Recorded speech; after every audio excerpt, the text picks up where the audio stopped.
Did you ask someone to work with you? It's really simple. Offers equal sales. Offers equal clients. Offers equal revenue. So the better your marketing message is, the more targeted your audience is, and the more you're going to convert. Hey everyone, my name's Ria, and today I have with me a special guest. Her name is Diane Crncich. She's a friend of mine from Legacy Mastermind or Edge Mastermind, which Dean Graziosi runs, and she's also really great in terms of marketing and selling. So Diane has been the driving force behind sales success and revenue boost for corporations, entrepreneurs, business owners for over 30 years. As the CEO for Success by Alchemy, her unique approach activates huge business growth by cutting through the myths that cloud money and sales. Her connected off strategy doesn't just add to your revenue, it amplifies your value, securing clients who resonate with your vision. Additionally, her diverse career and life experiences have cemented her belief that your authenticity leads the charge and ensures that passion and profit go hand in hand. She empowers her clients to stay true to their business love while earning the financial rewards that they deserve. So thank you for joining us today, Diane. I'm happy to be here, Ria. This is exciting. I'm really glad to be here. Me too. So one of the things that I love that you talk about is selling versus marketing. So tell me a little bit about that. What's the biggest difference there?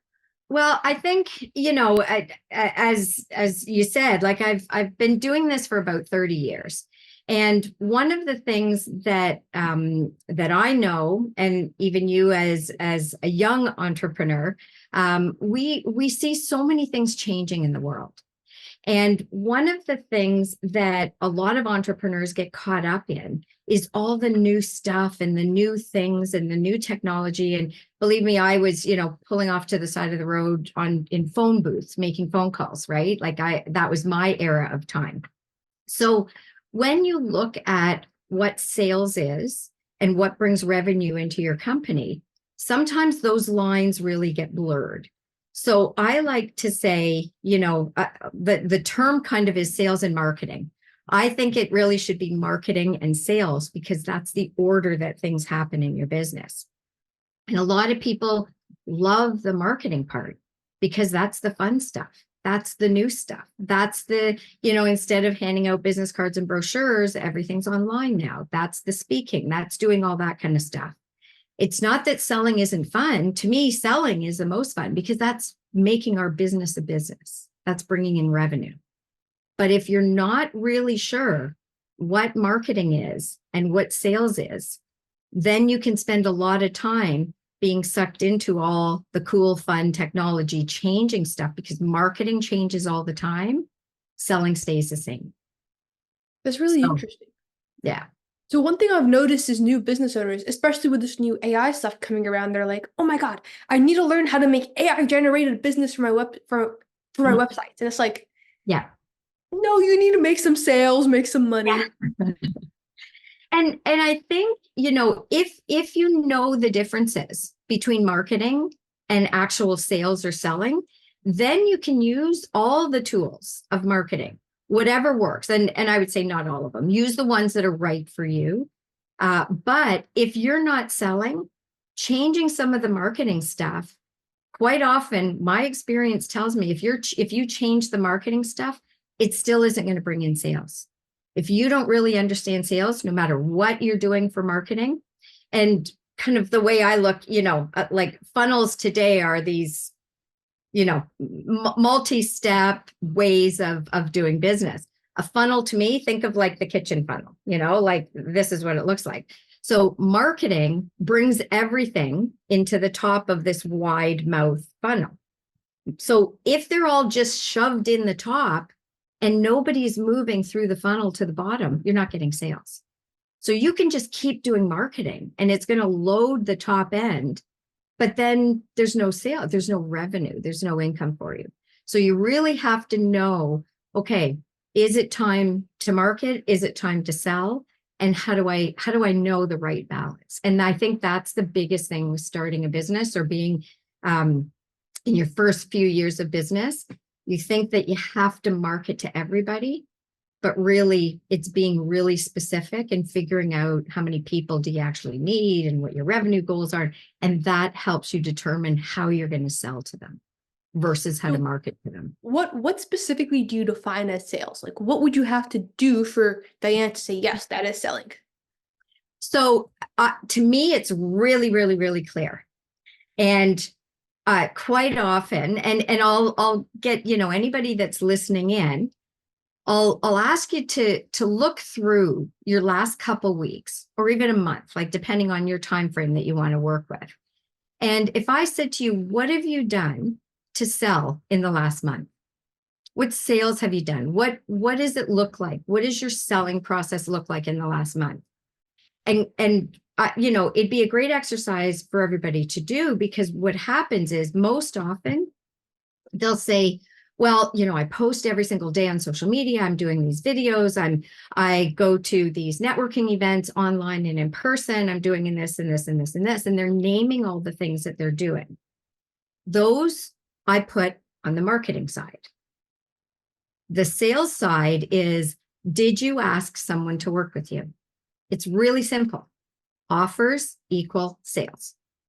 Offers equal clients. Offers equal revenue. That's the sales side. So if you made an offer to somebody, then you were doing sales. So then they'll say, oh, okay, I didn't do that. I didn't actually ask anybody to work with me. I didn't tell them what it looks like to work with me. So then what they're doing is spending so much time marketing and zero time doing sales. And then they wonder, why am I not getting sales?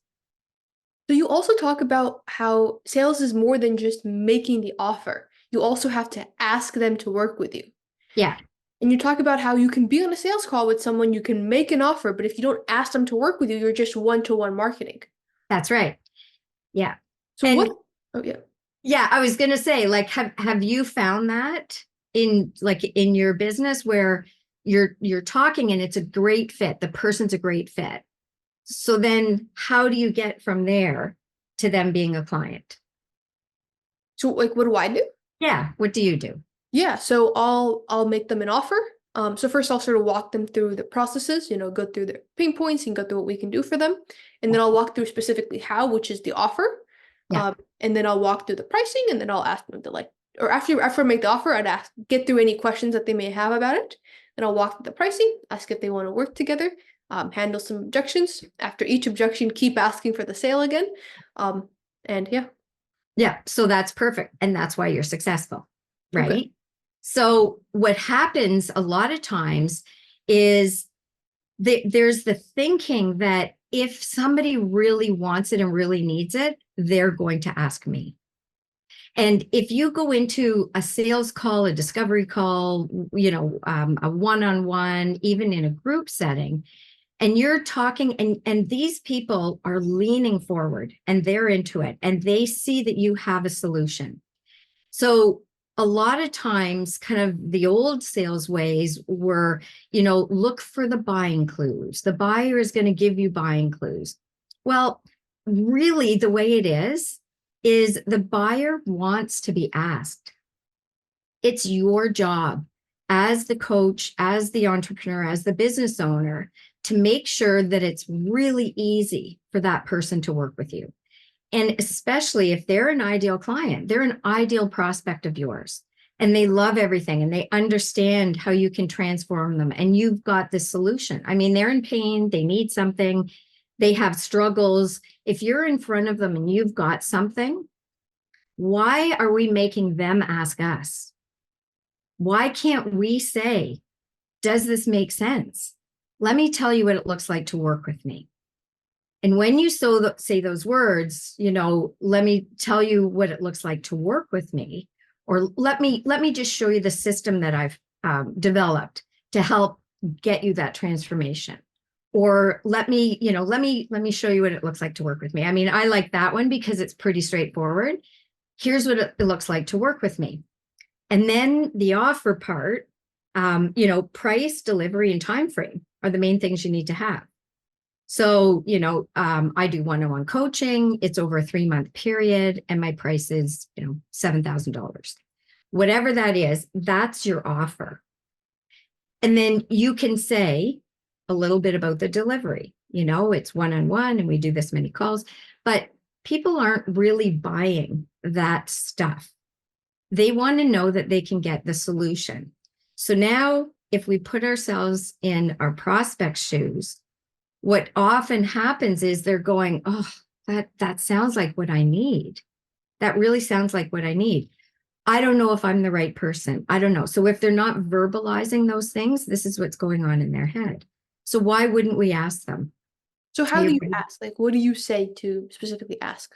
Yeah, so when you go through and when you know they're a good fit, and you've said, here's what it looks like to work with me, what I would recommend is the one-on-one. I have a group program, but I think based on what you've said, I have spots for one-on-one. I think that would be best suited for you. Don't you think that that's where you are right now, is more one-on-one because you've had group and it didn't really work for you? And then they say, yeah, I agree. Okay. So what it looks like to get started is we book a time that's going to work for you in the next couple of weeks to get started for onboarding. I'm going to send you a link for the payment. Are you good with paying in full? I do have a 2-pay plan if that works for you. So I'm taking them through the process. So you're assuming the close and then just walking them straight through the process. That's right. The other thing you can do is say, based on everything that we've, said today and the offer, like what I tend to like to do is have 2 options for them. 3, 4, 5, you've lost them. It's too many options. And you're the expert. So decide for them what's going to be best for them. And, based on our conversation, I think this would be a great way to get started. Are you ready to get started? Are you ready to get started? That's such a great, simple question. Yeah. And, do you have any other questions before I tell you how we get started? That's wonderful. I feel like most of the reasons that people don't ask for the close is because they don't know how to do it in a non-awkward way. But those are 2 really, nice, friendly, even ways to just be like. Yeah. So can I give you, this one, everybody kind of knows I use this example because I think it really makes sense. So I'm going to use the example of having you come to my house and we're sitting and we're talking and whatever, right? So if I said to you, oh, you can go in the kitchen and there's food and drinks in the fridge, help yourself to what you want. So would you go in my kitchen? No. And would you go in the fridge? Too much. Not very many people would just go if, and go and open somebody's fridge. So why do we think that our client is going to go and take our offer if we don't ask them? So versus me coming with a tray of cookies and drinks and saying, would you like a cookie? So I know, like, you're sitting there as a guest and you know that you would love something to eat, but you're not going to ask me. And you might have all these things running through your head. But if I say to you, if I make it so easy and present it in front of you, and it's exactly what you want. Now, you might say, actually, I have a nut allergy. Are there nuts in here? That's an objection. Are you offended by that? No. Actually, no, there's no nuts in here. They're chocolate chip cookies. Do you have any other allergies? No, I don't. Oh, okay. So these should be okay then. That's the discussion about objections. It's just that person going through, do you want ice in your drink or not? Like, that's the discussion about your offer. And what often happens is the prospect will actually be sitting there saying, they're not asking me to work with them. They told me that they have limited spots. Maybe I don't suit them. Maybe I don't fit the thing. Maybe I'm not the right person for them. And so if we don't ask, we're putting the onus, we're putting, all of like, if that person wants the solution, why are we not handing it to them and then asking them? And that piece between talking to them about your transformation and making sure they're a good fit, that's the part that everybody knows. If you're an entrepreneur and you're in business, you can talk for days about that part, right? So when you know that they're a good fit, I call it the transition piece. because now you're transitioning to the offer and the ask. And if you don't leave enough time to ask, to make that offer and ask, then you've just told them the best solution and basically walked out the door on them and not given them an avenue to get the problem solved. Now they have to go looking for it, or the next person that comes into their world and actually asks them, they'll say yes. So when we're talking about making the sale, you said, and the next steps is I'm going to send you over the payment. Does one payment work for you? Do you not take the credit card payment over the phone or over Zoom? Do you send them over a link? No, it's whatever your system is, and whatever that system is, know it so that you know the steps. So like for me, what I do is I get all the money, contract, timing, everything. I have 2 appointments booked, like their first 2 appointments are booked in the calendar. So all of that stuff is done.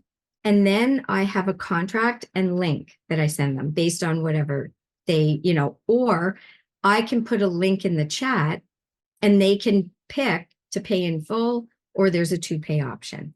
Whatever it is, if they're ready to buy, yeah, take their credit card, put the link in the chat, have them, click on the link and pay right then and there.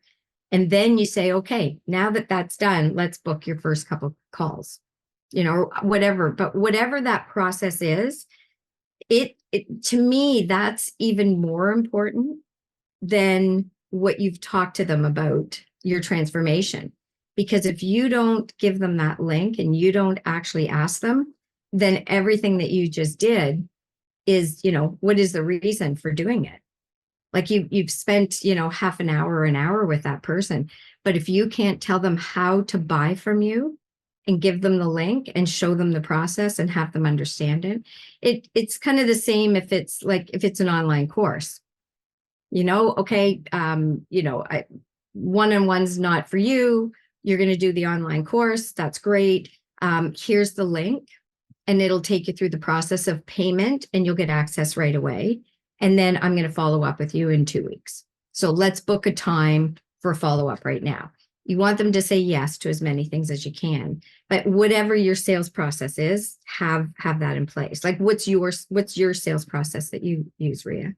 We try to get the sale on the first call. If for some reason we can't, we'll book a follow-up call the next day and get the sale done. Okay. And then do you have them give you their credit card, or do they click on a link, or what do they do? Yeah, I just pause the recording, take the credit, I record all my sales calls for, reviewing them, but I pause the recording, take the credit card payment, and then say, perfect. All right, so within the next 30 minutes, I'm going to send you over a welcome package, and your start date is tomorrow or the day after, whenever that is. And on that date, you'll get access to all the entire course materials. Yeah. And that's it. I mean, that's really what somebody wants. If you've just told them you have their solution and you've made them an offer and you've asked if they want to get started, when they say yes, now it's done. You're not going back and reselling them and bringing all the other stuff. You don't need that. And even for the objections, if it's a money objection, deal with the money objection. Don't bring all the other stuff in and have another 15-minute conversation of why they should work with you. Because if it truly is a money issue, deal with the money issue. And the money issue is, like whatever it is. Okay. Would it help if we had a 2-pay plan? And they might say, oh yeah, that'll work. Or I'm waiting for money to come in a month. Okay. Can you put a deposit down to hold your spot? As long as you know the options that you have, then you can offer different things based on what they've said, but start with your main offer, whatever one is best suited for that client. And if you don't have other options, you can just make them up on the spot if they seem reasonable, just to help your client out. Yeah. So you also talk about logical versus emotional buyers, and how emotional buyers, they'll feel it and they'll take action quickly. Logical buyers need to go and think about it. So when you have people on the call who are like, okay, Diane, I hear what you're saying. I'm going to need to think about it. What do you sort of do then? So, I guess what we want to understand is when you're talking to them at the beginning, like that. So if we divide the call in half, right? And the first half is making sure that they're a good fit for you and that you're a good fit for them and that you can help them. And if you've determined that you can help them and they're a good fit, by now, you probably have a good sense if they're logical or they're an emotional buyer, because the emotional, oh my God, that's me. Oh yeah, that's exactly, like they're right into it, very expressive, and they're giving you a lot of information. Logical will say, well, let me think about that. That's a good question. Let me think about that. Let me think. And then they might need more prodding, like more questions to get to the point where they feel that this is the right thing for them. So when you get to the transition part, even saying the words, okay, let me tell you what it looks like to work with me. So an emotional buyer might say, or what I would say to an emotional buyer is, it sounds like you're super excited. So let me just tell you what it looks like to work with me. We can even start next week. It's 3 months. It's a group program. I'm filling up. I've just got a couple spots left. So if you're interested, let's get you booked in right now so that you're taking one of those spots. So they don't care about the details. They don't care as much. They know that you're going to send them whatever they need to know. And if they'll say, oh, I forgot, what day is it on? Like they've already said yes. And now they're asking the date and the time and that kind of thing. So for a logical buyer, I would say, based on what we've said, or based on our conversation so far, does this seem like it would be a good fit for you? And I'd wait for them to say yes. They'd say yes, but I have questions. Okay, great. Let me take you through what it looks like to work with me. And then if you have other questions, we can go a little bit deeper. And then I'd say, it's 3 months. It's a group program. There's less than 10 people in it. I have 3 spots left. It starts next week. It's every Tuesday. If you miss a call, I have replays. You're giving them all that information. And it's, $5,000. So do you have any questions about that so far? And then get them to, if they say, no, that actually sounds good. Okay.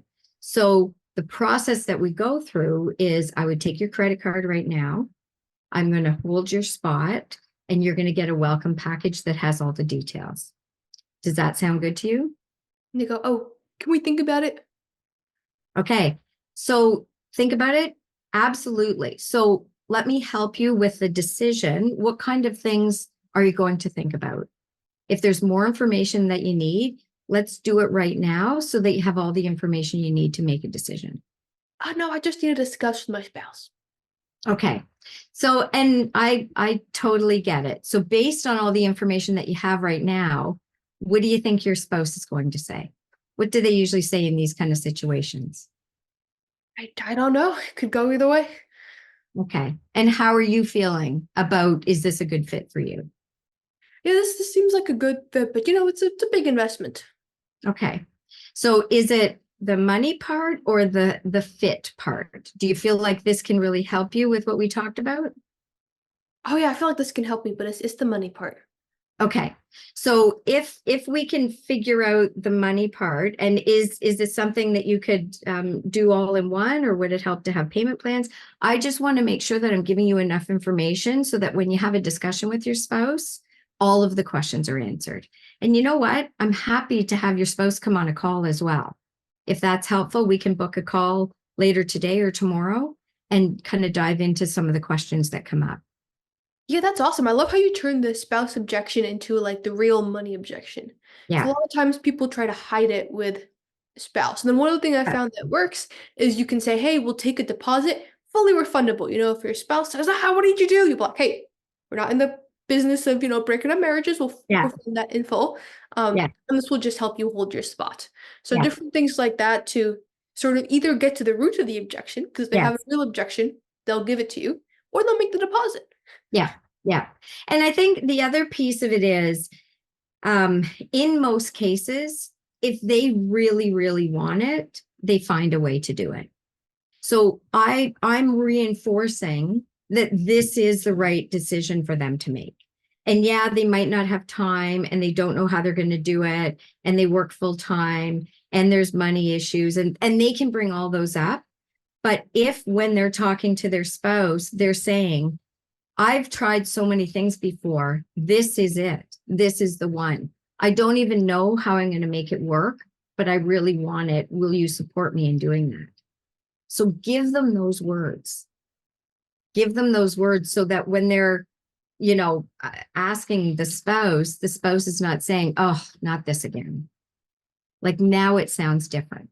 Now it sounds like actually there's a lot of commitment from my spouse on this. This is something. And that's, if they say, oh, my spouse says no for everything. So then how do you get the stuff you want then? And they'll say, oh, if I really want it, I get it. Okay. So then I'm going to ask you right now, do you really want this? Okay. One more thing, going back to a little bit earlier when you talked about asking for the sale, you also talk about asking for referrals. So what is the main reason people don't ask for referrals, and how would you ask for referrals? Yeah, it's, the statistics on this like blew me away when I started looking at it.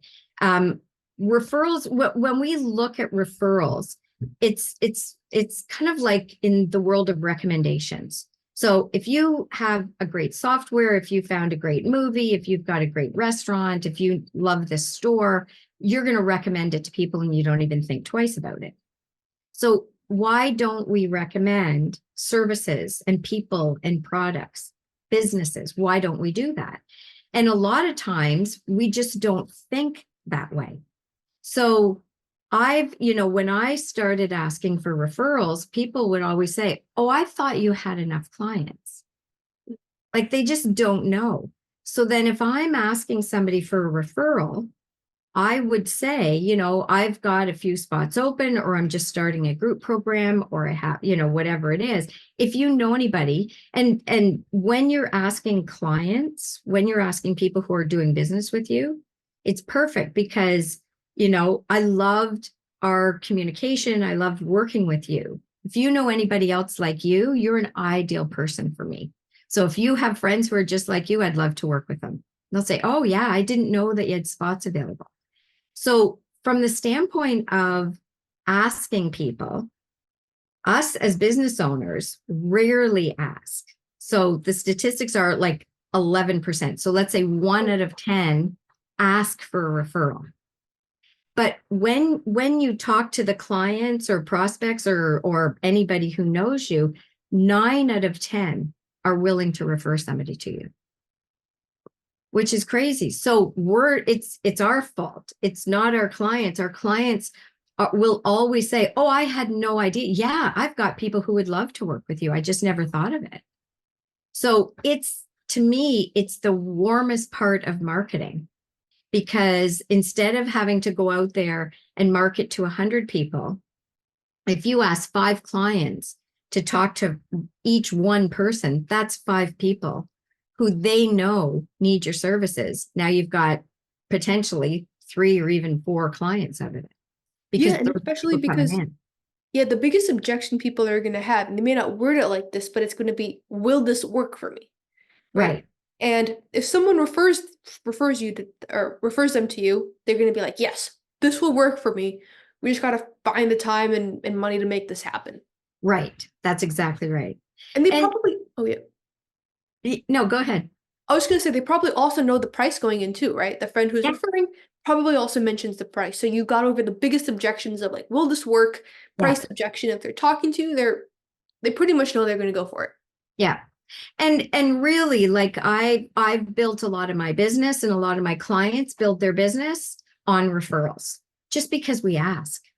And I'll have people, coming on Zoom calls, or I'll meet with people and they'll say, I don't even know 100% what you do, but my friend told me that I need this for my business. So I'd love to find out what it looks like to work with you.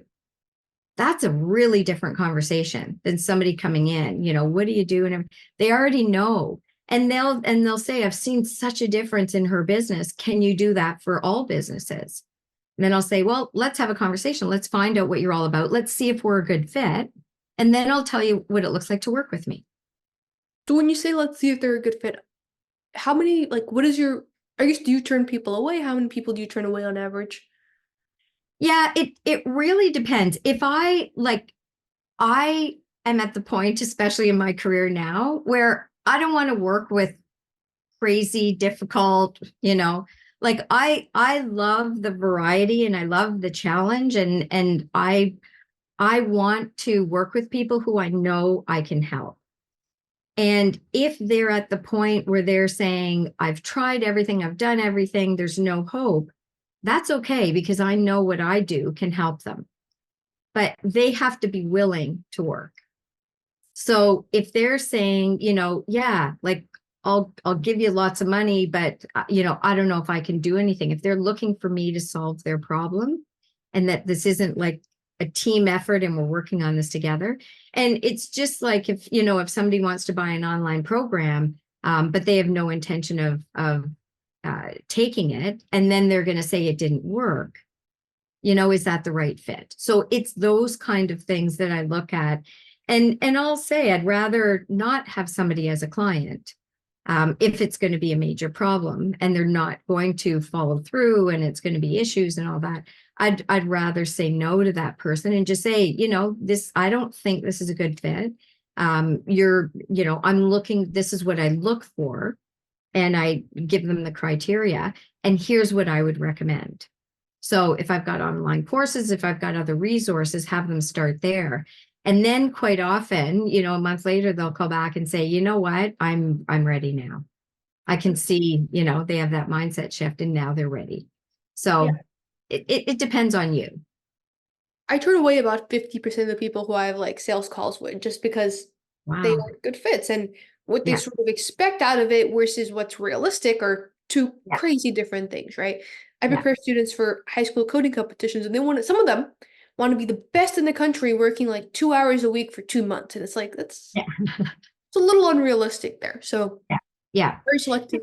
Yeah, and I think if you really know, if you know who your ideal client is, like I work with entrepreneurs, I work with different entities, I guess. And I had a tech company get again referred to me. And so we met and I said, I don't know all the tech stuff, but I 100% can help you break into this new market that you're looking to break into because I have that skill set. So I tell them, here's what I can do for you. Here's my limitations. And then they say, that's okay. We know the tech stuff. We don't know the other piece. I think this is a good fit. So they said that.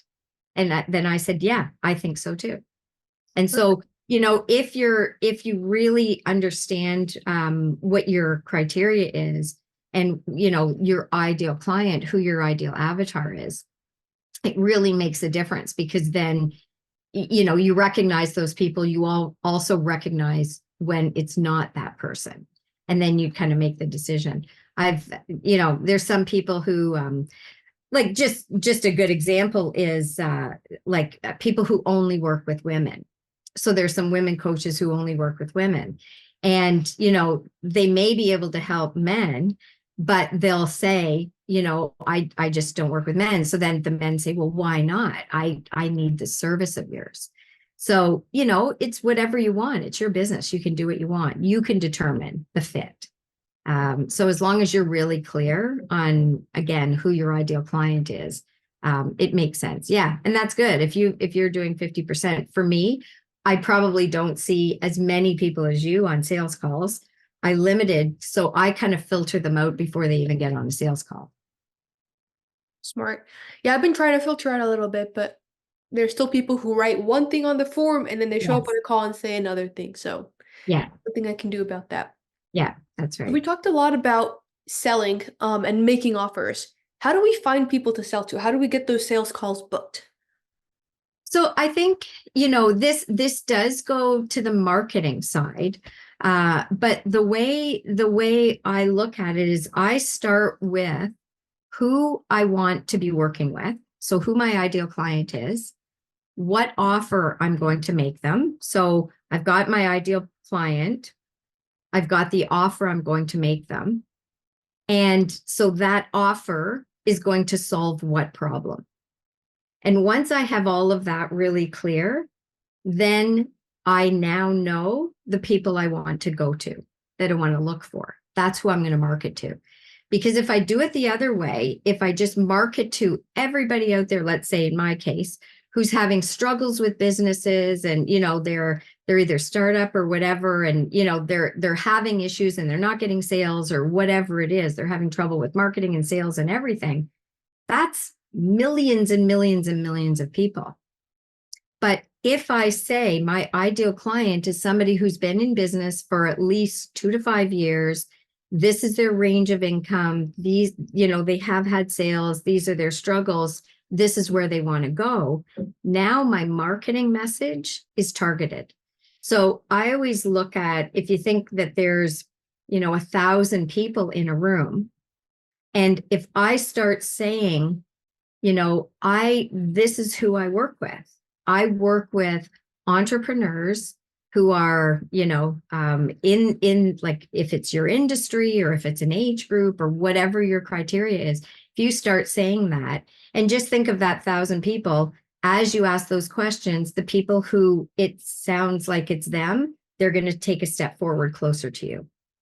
And then I'm going to say, okay, so now you've been in business for 2 to 5 years. Those people are going to take a step closer. You've had sales, you've done products, you've done this, you don't want to hire a salesperson. You've been doing this, and you're struggling, your marketing's going really well. You have tons of followers, but nothing's converting. Those people take a step closer. So now I'm talking to the people who are my ideal clients. And I say to them, if all of these things are you, would it be helpful to have? Would it be helpful to know how to make an offer? What part of the sales process isn't working for you? What you can use, what you shouldn't be using, like what, like doing an, like whatever it is, so that when you're actually marketing, you're marketing to your ideal clients as much as possible, instead of just marketing to everybody and having them sift themselves out.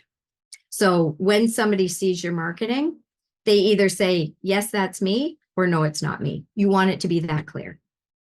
And not, maybe I'm going to follow and see what they have to say.